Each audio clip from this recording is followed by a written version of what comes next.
Okey, Bi.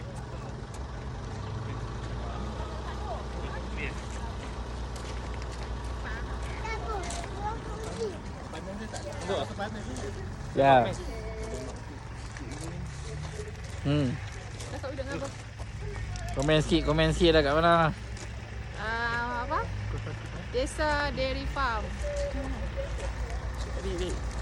Ya. Bi. Cuaca pencun hari ni.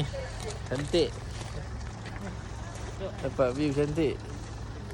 Baik, terbaik.